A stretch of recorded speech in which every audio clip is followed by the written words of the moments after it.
तो दोस्त, विश्वास है कि आप लोग थेल्स प्रमेय और थेल्स प्रमेय का विलोम तथा समरूपता के जो 3 नियम हैं उसे आपने पढ़ लिया है। मतलब 5 नियम इस चैप्टर से संबंधित हैं, आपने पढ़ लिया है और उसका नोट्स बना लिया है और आपको समझ में भी आया होगा।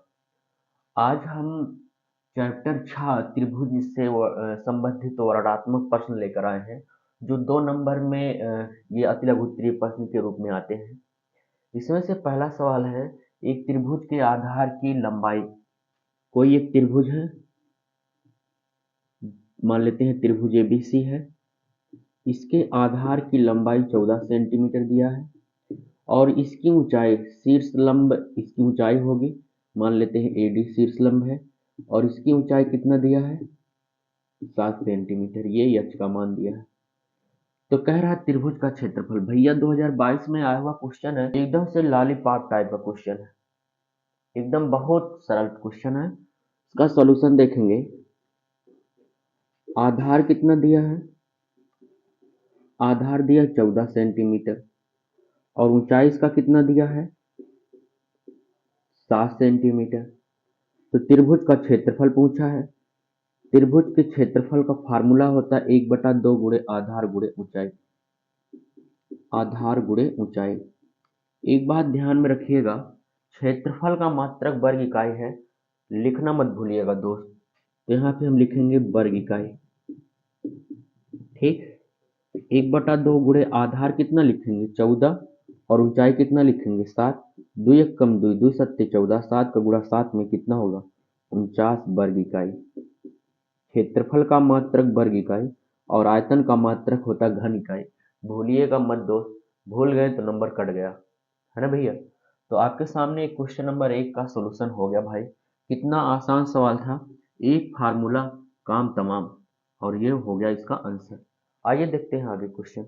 दोस्त क्वेश्चन नंबर 2 दिया है, ये एनसीईआरटी एक्सरसाइज का प्रश्न है और अति महत्वपूर्ण है। आप देखिए, कह रहा है सिद्ध कीजिए कि एक त्रिभुज की एक भुजा के मध्य बिंदु से। भैया कोई त्रिभुज ले लेते हैं, जैसे त्रिभुज का नाम ले फट से त्रिभुज बनाओ। एक त्रिभुज की एक भुजा के मध्य बिंदु से, मान लेते हैं ए बी का मध्य बिंदु डी है। कह रहा मध्य बिंदु से दूसरी भुजा के समांतर, यहां से इस दूसरी भुजा बीसी के समांतर डीई एक रेखा खींची जाए, ठीक। खींची गई रेखा तीसरी भुजा को समद्विभाजित करता है, अर्थात ई जो है आपको दिखाना है एसी का क्या है, मध्य बिंदु है। ध्यान देंगे क्या दिया है, क्या सिद्ध करना है, पहले ये लिखते हैं। दिया है, क्या दिया है भाई, डी भुजा ए बी का क्या है, मध्य बिंदु। क्या है भाई, मध्य बिंदु। अगर ये मध्य बिंदु है, दिस इंप्लाई दैट AD बराबर DB लिख सकते हैं। AD बराबर कितना, DB, है ना भैया। This imply that AD DB के बराबर, मान लेते हैं DB एक के साथ गुणा करा रहा है, वैसा तो एक सब में उपस्थित होता है ना भाई। तो एक के साथ गुणा कराएगा तो AD के साथ भाग कराएगा, AD बटे DB बराबर कितना हो जाएगा, 1। और इसे मान लेते हैं समीकरण 1, आगे काम करेगा। देखिए भैया, मध्य बिंदु का मतलब है कि वो बिंदु उस भुजा को 2 बराबर भागों में बांटे, है ना भैया। अर्थात AD बराबर किसके हो जाए, DB के। यह हम दूसरी स्थिति में कह सकते हैं कि AD और DB का जो अनुपात होगा 1 के बराबर होगा। या तीसरी स्थिति में कह सकते हैं AD में से अगर DB घटा दिया जाए तो अंतर किसके बराबर आएगा, 0 के ना आएगा, क्योंकि AD और DB आपस में क्या है, बराबर है। बराबर में से बराबर घटाएंगे तो जो अंतर आएगा वो 0 होगा।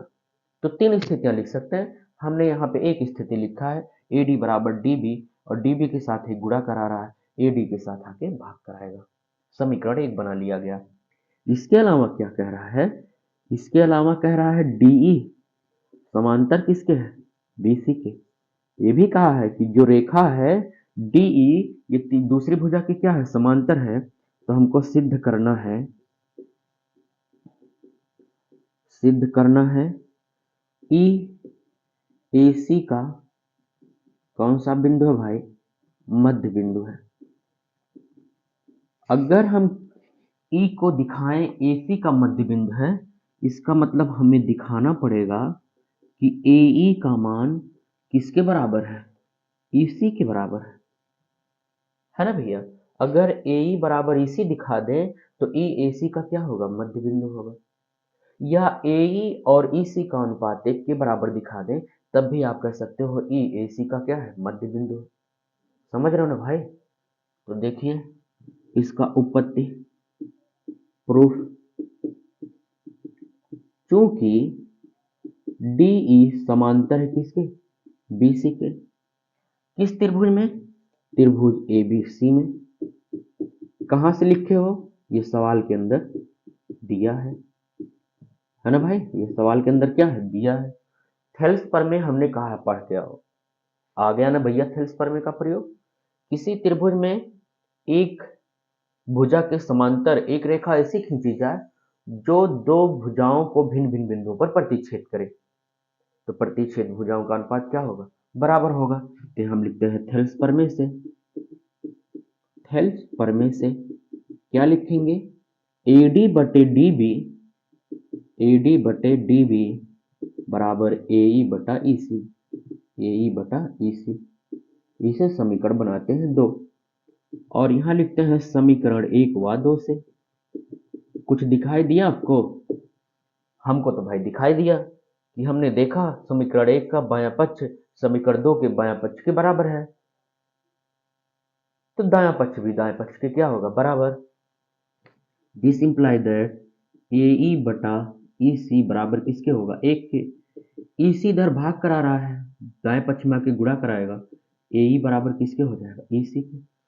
यही तो लाना था, AE बराबर EC। अगर ऐसा है तो आप लिख सकते हो कि अतः E भुजा AC का मध्य बिंदु है ना भाई। ये हो गया ना प्रूव्ड, यही तो लाना था हमें। और विश्वास है कि आपको भी समझ में आया। इंपॉर्टेंट क्वेश्चन है, छोड़िएगा मत दोस्त। आइए देखते हैं आगे क्वेश्चन। तो मित्र क्वेश्चन नंबर 3 जो है ये NCERT एक्सरसाइज का क्वेश्चन है और महत्वपूर्ण है भाई। देखो जो क्वेश्चन यहाँ रिपीट कराए जा रहे हैं ना, वो एग्जाम की दृष्टि से जो यूपी बोर्ड 2025 के बच्चे तैयारी कर रहे हैं उनके लिए अति महत्वपूर्ण है। और भैया जो एग्जाम की दृष्टि से महत्वपूर्ण है वही रिपीट कराया जा रहा है, तो आप इसकी मत करिएगा। ध्यान से देखिए यहाँ पे कौन सा बिंदु था भैया, यहाँ पे तो हमें लगता है कौन बिंदु है, DE होगा। यहाँ D था, छूट गया। तो इसमें दिया क्या है, चित्र में DE समांतर OQ दिया। देखिए DE जो है OQ के समांतर है, ये रेखा इस रेखा के समांतर है, और DF ये रेखा OR के समांतर है। सिद्ध करना है EF समांतर किसके, QR के। इसमें भैया थेल्स प्रमेय और थेल्स प्रमेय का विलोम दोनों प्रयोग किया जाएगा। और दोस्त हमने कहा है ना, चैनल मतलब इस चैनल में थेल्स प्रमेय और थेल्स प्रमेय के विलोम का वीडियो उपस्थित है, और आप देख लीजिए भाई, देख लेंगे आपका ही भला होगा।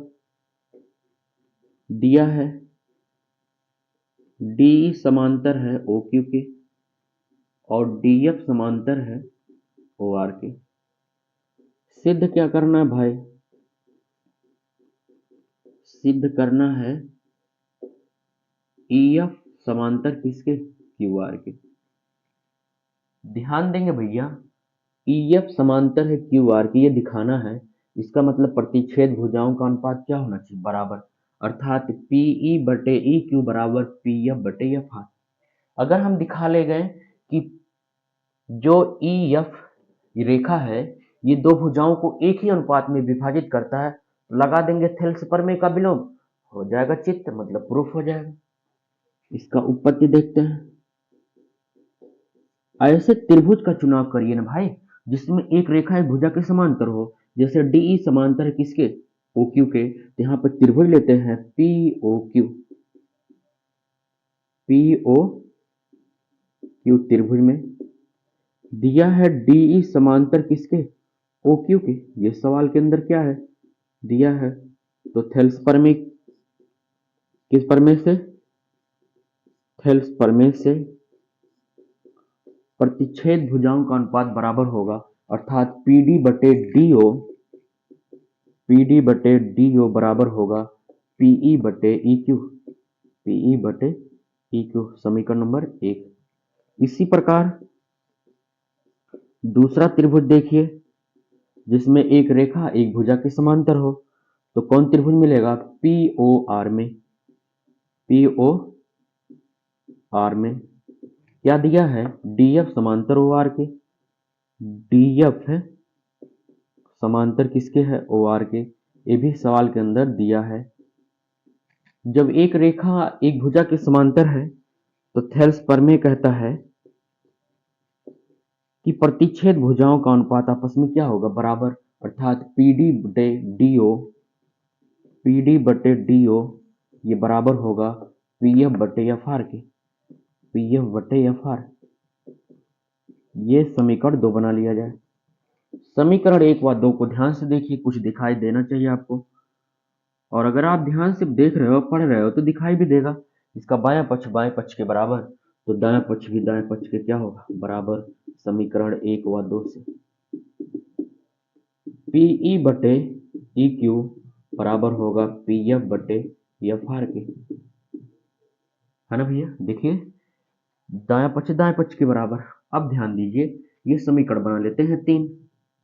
अब त्रिभुज पूरा बड़ा वाला लिया जाए, त्रिभुज PQR में चूंकि मिला है PE बटे EQ बराबर PF बटे FR। कहां से मिला है? लिख सकते हो, हमने समीकरण 3 से लिखा है।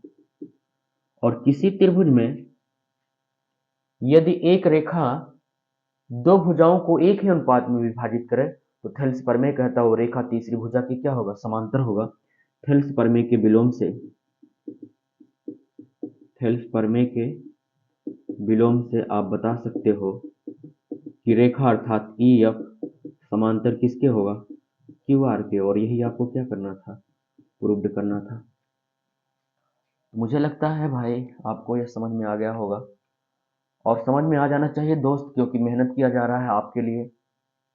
आप सफल तो हम सफल, समझ रहे हो ना? आपका लक्ष्य, हमारा मकसद है कि आपको आपके लक्ष्य तक पहुंचाएं, और विश्वास है कि आप मेहनत कर रहे हो ताकि आप सही दिशा में मेहनत करके सफलता प्राप्त करिए। हमारा भी, हम लोग जैसे टीचरों का भी नाम होगा आपके पीछे कि यूपी बोर्ड का ये लड़का यूपी बोर्ड में इतना नंबर प्राप्त किया। अगर भाई टॉप 10 में आ गए ना, यूपी बोर्ड टॉप 10 में पूरे उत्तर प्रदेश में, समझ लो क्या हाल होगा। बड़े बड़े लोग झुक के सलाम करेंगे। तो देखिए अगला सवाल मित्र, क्वेश्चन नंबर 4 देखा जाए। कह रहा है दो त्रिभुज है भैया, एक त्रिभुज है ABC और दूसरा त्रिभुज है DEF। दो त्रिभुज हैं जो एक दूसरे के समरूप हैं। इसमें कोण A का मान दिया है 57 अंश और कोण E का मान दिया है 75 अंश। कोण C का मान पूछ रहा है। जो दिया उसे लिखते हैं। दिया है त्रिभुज ABC समरूप है त्रिभुज PQR के। दो त्रिभुज समरूप होते हैं तो संगत कोण बराबर होते हैं, संगत भुजाएं समानुपाती होती हैं दोस्त। तो अगर दो त्रिभुज समरूप है, यहाँ कोण की बात कर रहा है, तो संगत कोण कोण के बराबर होगा। क्योंकि दो त्रिभुज समरूप हैं तो समरूप त्रिभुजों को जब दर्शाया जाता है तो उनके शीर्षों की संगतता जरूरी होती है। इसका मतलब है कोण A D के बराबर होगा, कोण B E के बराबर होगा और कोण C F के बराबर होगा। यहाँ पे ये दिया है दोनों त्रिभुज आपस में क्या है? समरूप है। इसके अलावा कोण A का मान कितना दिया है? 57 अंश और कोण E का मान कितना दिया है? 75 अंश। तो आपको यहां से कोण ज्ञात क्या करना है? ज्ञात करना है कोण B का मान। कोण B का मान कितना होगा ये ज्ञात करना है। इसका सॉल्यूशन देखेंगे दोस्त, एकदम बकवास सवाल था, बहुत सरल सवाल था, 2022 में आया हुआ है, इसलिए आपको बताया जा रहा है। क्योंकि त्रिभुज ABC समरूप है त्रिभुज PQR, एक भी क्वेश्चन छूट ना पाए भाई। संकल्प हमारा और आपका सेम होना चाहिए। This imply that by CPST से संगत कोण बराबर होगा। कौन कोण किसके बराबर होगा? कोण A बराबर होगा D के और B बराबर होगा E के। तो कोण B बराबर किसके? कोण कोण सी का मान ज्ञात करना था भाई, गलती हो गई, कोण सी का मान। कोण बी बराबर किसके, कोण ई के, और कोण ई बराबर कितना दिया है 75 अंश, तो कोण बी बराबर भी कितना हो जाएगा 75 अंश। अब ध्यान दीजिए भाई, इस त्रिभुज में ये कोण कितने का हो गया, 75 का हो गया। कोण सी का मान निकालना है। एक त्रिभुज में, त्रिभुज के तीनों अंतः कोणों का योगफल कितना होता है भाई, बोलो बोलो जल्दी से बोलो। त्रिभुज के तीनों अंतः कोणों का योगफल होता है 180 अंश। कोण ए प्लस कोण बी प्लस कोण सी बराबर कितना होगा 180 अंश। कोण ए का मान 57, कोण बी का मान 75, कोण सी का मान मालूम नहीं, बराबर किसके 180। तो 57 75 जोड़ा जाए तो 132 प्लस कोण सी बराबर 180। कोण सी का मान निकालेंगे 180 माइनस 132, तो भैया कितना होगा 48 अंश। कोण सी का मान कितना आ गया दोस्त 48 अंश। यह इसका आंसर है। बस भैया क्या है ना, बहुत सरल सवाल है, आपको थोड़ा सा दिमाग लगाना है, आपको सॉल्व मिल जाएगा। और 2 नंबर आपको फोकट में मिल जाएगा भैया, एकदम आराम से मिल जाना है, कोई डिप्रेशन नहीं, कोई प्रेशर नहीं, सवाल लगाओ नंबर पाओ। आइए देखते हैं आगे के क्वेश्चन। तो भाई देखा जाए चित्र में, एक चित्र है यहाँ पर, एक चित्र है ए बी सी, इसमें एक रेखा है जो कि डी ई है, ये समांतर है किसके, बी सी के। डी समांतर किसके, बी सी के। ध्यान देंगे क्योंकि त्रिभुज ए बी सी में डी ई समांतर किसके दिया है, बी सी के। ये सवाल के अंदर क्या है, दिया है। तो आप देख रहे हैं भैया, एक रेखा तीसरी भुजा के समांतर है, तो ए बी और ए सी को ये रेखा डी ई दो बराबर भागों में बांटेगा। किस नियम से, थेल्स प्रमेय से। प्रतिच्छेद भुजाओं का अनुपात बराबर ए डी बटे डी बी बराबर किसके होगा, ए ई बटे ई सी के होगा ना भाई। आपको ए डी का मान कितना दिया है 3 सेंटीमीटर, और ए ई का मान दिया है 2 सेंटीमीटर, डी बी का मान 6 सेंटीमीटर, ई सी का मान पूछ रहा है 3 एक कम 3, 3 दूनी 6, तिरछा गुड़ा ई सी बराबर 2 गुड़े 1 का गुड़ा ई सी में ई सी आएगा, 2 का गुड़ा 2 में कराएंगे 4 सेंटीमीटर आएगा। भैया ये देखो इसका आंसर आ गया, 2021 में आया हुआ सवाल है भाई।